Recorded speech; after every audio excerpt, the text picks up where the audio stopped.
Welcome to the Igniting the CEO Within podcast, where we interview successful, high-level professionals to discover lessons they've learned throughout their career that can help ignite that CEO within you. I'm Mark McFatridge, and I'll be your host for the next 15 minutes or so.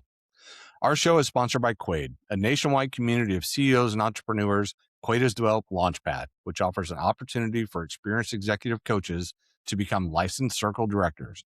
After completing the Launchpad program, you'll lead your own peer advisory circles, helping other CEOs and entrepreneurs excel in their professional and personal lives while providing a community of accountability, challenge, and support. If you'd like to learn more, go to quaidcircle.com. I am so excited about our show today. I get to hang out with Becky Ivory. She's the founder of Trifecta Coaching and Consulting out of one of my favorite cities, Minneapolis, Minnesota. Becky, welcome to the show. Thank you, Mark. It's a pleasure to be here. Yeah, I'm excited. I want to jump right into this. You get to hang out with a lot of different people, a lot of different leaders, and some of them are really, really good, and some need your services to help get there. What if you were to take a look at some traits that separate the really good ones? What would those be? Yeah, great question, Mark. So before I started Trifecta Coaching and Consulting, I spent 20 years inside of one of the world's largest manufacturing organizations. And so in there, I had a front row seat from plant floor to boardroom to all sorts of leadership, in addition to what I get to do today in coaching. And I would say through those years, there's really three key things that I believe separate the best leaders from maybe the ones that could use a little more support. Yeah. So one, they focus on value. So I have a finance background, so I'm not talking about adding to the stock price. I'm not talking about adding to your pocketbook. I'm talking about adding value to others. So the best leaders are focused on how they use their gifts to add value to those that they lead. And they're constantly asking themselves, have I given enough to help support the mission that that person is on or the business is on? The second thing that sets people apart is the ability to listen. And what I mean by that is not just hearing what has been said, but more importantly, being able to read the room enough and to hear what your team is not saying. Mm-hmm. The best leaders have such a keen ear for that and are able to then navigate and lead their teams very, very differentially because they're tuned in to what's actually not being said. Yep. And then finally, the best leaders protect what matters. And what I mean by that is they know that, yes, we have timelines. Yes, we have budget pressures. Yes, we have to make decisions. But in all of that, they're going to protect the mission, the vision, and more importantly, the values that define your culture. The best leaders, through all of that pressure, are going to protect those things that matter and let that steer their decisions because they know the results will follow after. Well, that's easy. Right. So easy. No, I'm just kidding. No, that's awesome. I love all that. It's you start to unpack each of those, but then you add them back all together, and it really becomes a culture, right? Because you have to work really hard to create a culture that the leader itself is understanding what their own value is and how they can deliver it. They have to create a culture that allows people to speak, right, and to share what's going on and all that kind of stuff. And then they have to start with the defining what the mission, vision, and values are. Yeah. So yeah, it all rolls up into the importance of company culture, right? It sure does. Yeah. And one of the big things you're hitting on, Mark, is the ability to be trusted and to be Yeah. able to build trust. And I think when leaders show up humble, not saying I'm humble, the ones that have to say it, there's something in there that might not be so humble, Right. but that truly show up as humble can build that trust. And that really, really helps. If you're vulnerable, you can be vulnerable in front of your teams, then you can build that trust to create that culture. How I agree with you 100%. How there's also a fine line too, right? Because at some level, um, that trust comes with some action or to make a hard decision or whatever. And so there's a balance between vulnerability and Hmm. we need to make a decision and go forward. Yeah. How do you help people walk that line? Yeah. So I think one is getting aligned. And so my business is called Trifecta. And what that essentially is it's a pattern that I have noticed through my career and even reflecting back all the way through my years of playing sports, coaching sports, and in the work environment. But what it is it's alignment. It's alignment of your head, your hands, and your heart. And what that means is understanding where you're headed. That's understanding your strategy. That's the head. Understanding what you need to do, and are you using your God given gifts and talents to help you do that? And then, do you believe in the purpose of what you're after? And that's the heart. And so, as leaders, as we're working through, we've got to make a tough decision. Mhm. If you're grounded in where you're going, you know that you've got the team that's aligned that has the skills, or maybe they don't, and you're helping them develop those skills, and everybody's aligned to that purpose. Those hard decisions actually aren't that hard to make anymore. Mhm. And teams will trust a leader that stays true, again, to the things that matter while being clear about the things we have to do, meeting a deadline, making a hard decision, while not sacrificing those values. And I've, That I've seen that time and time again.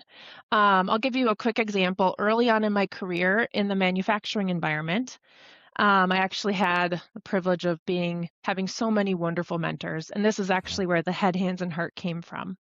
We're in a manufacturing environment, and that business connected their business strategy to their core values. And from the plant floor to the C suite, everybody could say what their core values were and knew that no matter what, if something went against those values, they had the ability to change it. So, what happened is on the plant floor one day, there was a safety concern by one of the employees. They rose their hand, they shut the plant down for that day so that they could fix that safety concern.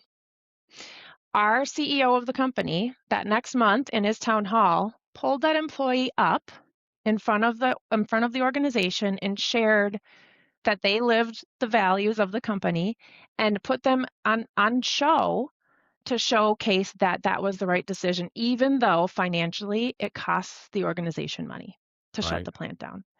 And that it just builds so much trust. You're living your values and you're doing what's right. That's amazing. That's a great story. It boils back to a lot of things, right? Like, and starting to wrap them up together. Hmm. Um, that engagement, right, of getting Hmm. out and talking to people, and that's where that listening component comes in of, hey, what do Absolutely. we do well, what do we not do well, where do you think we should go, how do you think we should get there, really tapping into the expertise of your team. um, Also playing a role of educating the team, Hmm. what is our mission, vision, and values? How do we make money? Like, understanding the Hmm. business component of that, and then also sharing what their role in that is, so people have a Hmm. really good understanding.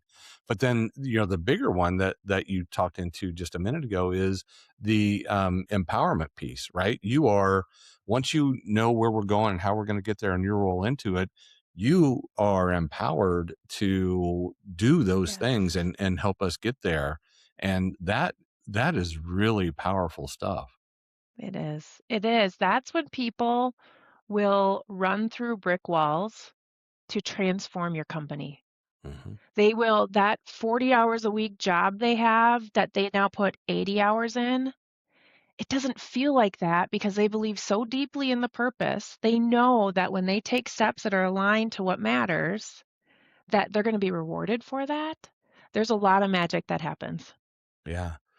Why do we Mhm. make it so hard? Right? I mean, a lot of what we're talking about should be common Mhm. sense, right? But it's not. I Mhm. think sometimes people Mhm.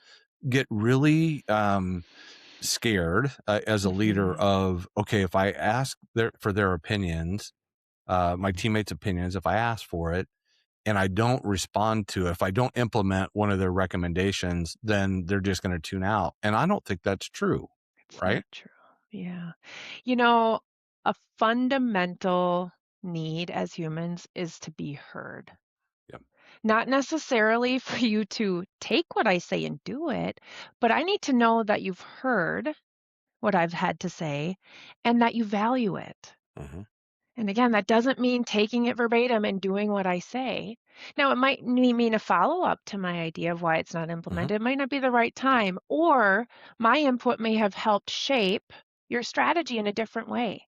Right. And I think what we skip is we skip going back to individuals as we've given them the opportunity to contribute to show how that's helped shape your thinking. Mm-hmm. And that's one incredible way as a leader to show your humility when you're asking for opinions and feedback, which we should be doing, coming back and saying, hey, that really opened my eyes to something that I hadn't seen before. And here's how that's shifted my strategy. Mm-hmm. I think we're not great at following up when it's positive. And again, I also think as leaders, remember people have an inherent need to be heard. Yep. Yeah, I agree with that. And again, being heard can be, and you already touched on it, not yet, right? Yeah, Or, hey, that is a great idea. It doesn't align with what our strategic plan is right now, right? And here's where we're right. going, and here's how we're going to get here. And that's just a little bit outside of it. If we could do it, we would put it in place. But right now, it's just not aligned with where we are. And maybe we can put that in, or to your point, maybe we can modify that and put it into Yeah. place. And I think that's sometimes, again, we get in our own heads and make this leadership thing much more difficult than it is. People would love Hmm. that, right? If I submitted an idea and the leader came back and went through that whole deal, I'd be in heaven. Ah, they listen. That's cool. They listen. Yes. When you're in a town hall, depending on the size of your organization, but when you're in a town hall and you see an idea that you had up on that board, that is cool. That is engaging. That's how from top to bottom, again, in my example of pulling the person from the plant floor that stopped the plant into that town hall, that's really powerful. Everybody can then become part and feel part of where you're headed. I also think, your example, Mark, that you gave of maybe it needs to shift the strategy, it doesn't quite fit. What a beautiful opportunity for you to engage that person into what that strategy is, because maybe they have a misunderstanding. Mhm. Yeah, Hmm. no, it's right. Well, and then if you, I mean, the other bonus to all that, going through that is now you've got somebody that's on the shop floor or that's within the organization that is a cheerleader, right? And Yes. you start to shift, right? Hmm. I make this up. There's probably a study, but if you look at this bell curve, right, you've got some people that are out here, the minor few that are in no matter what, right? Yep. They You're love your early. We're in. organization. Let's Yep. go, rock Let's on. go. You've Yep. got this a third or so that are positive, but they Hmm. could be swung the other way, and then vice Hmm. versa. You've got some that are a little bit negative, but they could be swung, and then you've got this smaller tail that is just no matter what. And Hmm. if you can get some more of those to just continue to shift just a little bit further Yeah. right, those on the far tail end that are the negative folks get weeded out pretty easily, and that's when that Hmm. culture really comes into play, right? Yeah, It I speaks for agree. itself. The leader doesn't have to speak anymore. Their teammates are putting the culture throughout and saying, "Hey, we don't do that here." That's right. That's right. And you're speaking a little bit to those resistors. I've led multiple very large transformations globally. Um, and I have always found that I love my resistors. I love to hear more about why they're resisting. So the Mhm. ones that are vocally sharing or even trying to stop something are the ones as leaders, when you're going through big transformation, lean into those individuals and listen because there is something there that they care about. Yep. And usually it's not, they might be scared for themselves, but usually it's something they've learned that you're overlooking.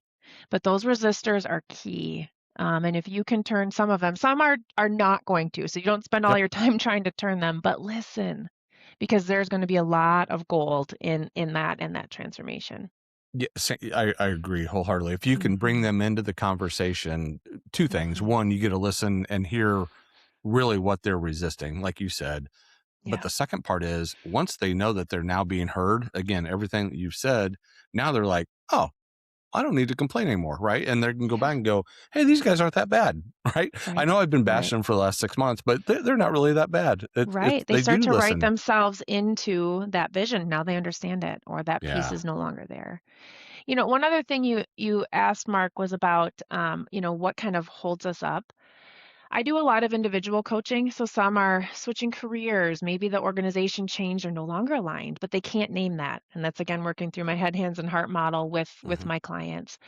One thing I find time and time again is we give a lot of credit to external validation and input. It can come in terms of a raise, a promotion, like, hey, you're really good at this. We're just going to keep promoting you and promoting you. Hmm. Eventually, burnout never comes from working too many hours, it comes from working misaligned.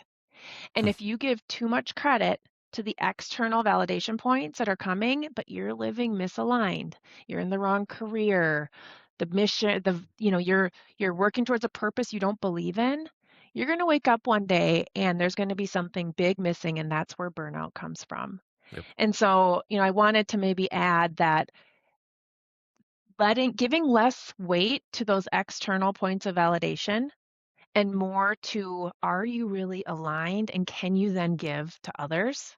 That to me is the secret sauce. I love it. I love it.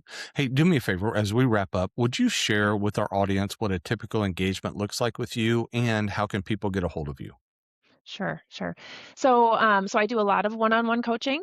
So with leaders, so if you're new to the CEO, CFO, or new to leading a big organization, I do work with teams as well. And I do a lot of work one-on-one with, mid-career, kind of working on where should I go, what should I do next. I'm a certified Gallup Strengths Coach, so I am grounded in positive psychology and Hmm. strengths-based leadership.